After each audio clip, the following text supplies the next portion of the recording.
Hi, Santu ಕಿಚನ್ಗೆ ಸ್ವಾಗತ. ಇವತ್ತು ನಾನು ಮಾಡ್ತಾ ಇರೋದು ನಮ್ಮ ಉತ್ತರ ಕರ್ನಾಟಕ ಸ್ಟೈಲಲ್ಲಿ ಪುಂಡಿ ಪಲ್ಯ ಮಾಡ್ತಾ ಇದ್ದೀನಿ. ಮೊದಲಿಗೆ ಒಂದು ಕುಕ್ಕರ್ಗೆ ನೀವು ಒಂದಷ್ಟು ಬೇಳೆ ನೀರದು ಹಾಕಿ 3 ಸೀಟಿ ಹೊಡಿಲಿಕ್ಕೆ ಕುಕ್ಕರ್ ಮ್ಯಾಗ ಇಟ್ಬಿಡಿ. ಗ್ಯಾಸ್ ಸ್ಟವ್ ಮ್ಯಾಗ ಇಟ್ಬಿಟ್ಟು, ಇದು ನನ್ನ ಫಸ್ಟ್ ವಿಡಿಯೋ, ಏನಾದರೂ ತಪ್ಪಾದರೆ ಕ್ಷಮೆ ಇರಲಿ. 3 ಸೀಟಿ ಹಾಕೊಂಡು ಬಿಡೋಣ ಇದನ್ನು.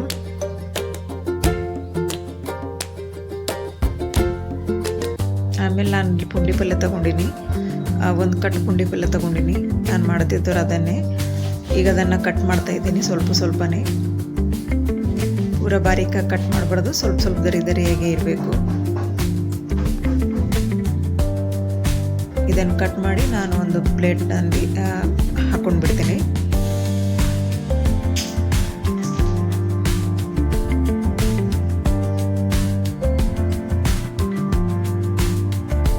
ಇದಕ್ಕೆ ಈಗ ನಾನು ಒಂದು 10ರಿಂದ 12 ಮೆಣಸಿನ್ಕಾಯಿ ತುಗ್ತಾ ಇದ್ದೀನಿ. ನಮ್ಮ ಕಡೆ ಖಾರ ಇದ್ದರೆ ಸ್ವಲ್ಪ ಊಟ ಮಾಡೋಕ್ಕೂ ಇಂಟ್ರೆಸ್ಟ್ ಬರ್ತದೆ, ಅದರ ಸಲುವಾಗಿ ತೊಗೋತಾ ಇದ್ದೀನಿ. ಆಮೇಲೆ ಇದಕ್ಕೆ ಮೆಣಸಿನ್ಕಾಯಿ ಜೊತೆ ಬೆಳ್ಳುಳ್ಳಿ,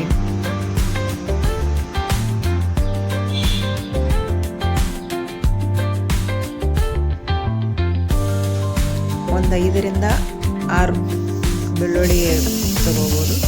ಇದಕ್ಕೆ ಪಾಣೆ ಹೊಡೆಯೋಕ್ಕೆ ಏನು ಮಾಡ್ತೀನಿ, ಸಾಸಿವೆ, ಜೀರಿಗೆ, ಕರಿಬೇವು, ಬೆಳ್ಳುಳ್ಳಿ, ಮೆಣಸಿನ್ಕಾಯಿ ಮತ್ತು ಪುಂಡಿ ಪಲ್ಯ. ಈಗ ಮೆಣಸಿನ್ಕಾಯನ್ನು ಕುಟ್ಕೋತೀನಿ.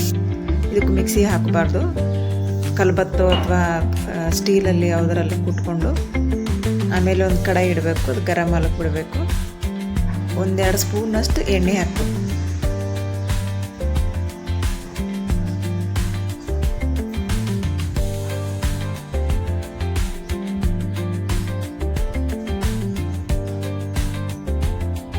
ಆಮೇಲೆ ಆಲ್ರೆಡಿ ನಾವೆಲ್ಲ ರೆಡಿ ಮಾಡಿ ಇಟ್ಕೊಂಡಿದ್ದೇವಲ್ಲ ತಾಟಲ್ಲಿ, ಅದು ಪಾಣೆ ಹೊಡೆಯೋ ಸಲುವಾಗಿ ಫಸ್ಟಿಗೆ ಒಂದು 4-5 ಕಾಳು ಶೇಂಗಾ ಹಾಕಬೇಕು.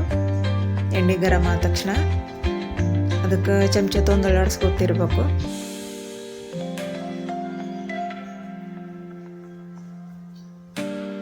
ಆಮೇಲೆ ಆಲ್ರೆಡಿ ನಾವು ರೆಡಿ ಮಾಡಿ ಇಟ್ಟಿದ್ದೇವಲ್ಲ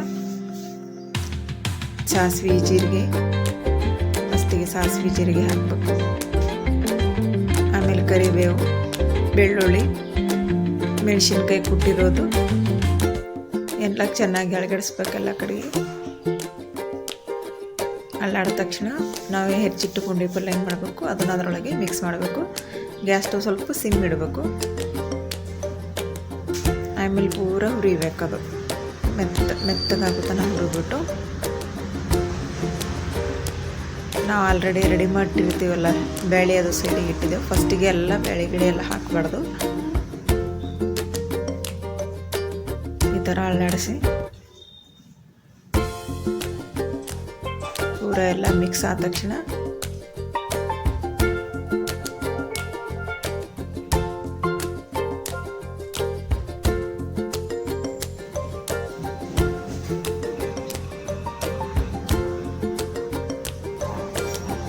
ಪೂರ ಚೆನ್ನಾಗಿ ನುಣ್ಣಗಾಗಿ ಮೆತ್ತಗಾಗಬೇಕು. ಮೆತ್ತಗಾಗತ್ತಾನೆ ಬೇಳೆ ಹಾಕಬಾರ್ದು.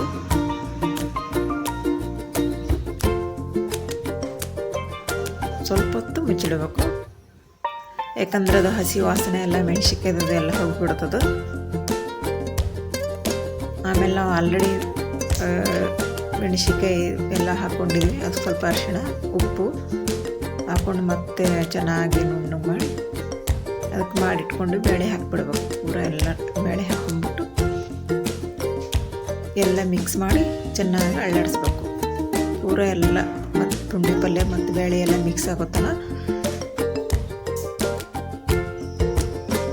ಎಲ್ಲ ಮಿಕ್ಸ್ ಮಾಡ್ಕೊಂಡ್ಬಿಟ್ಟು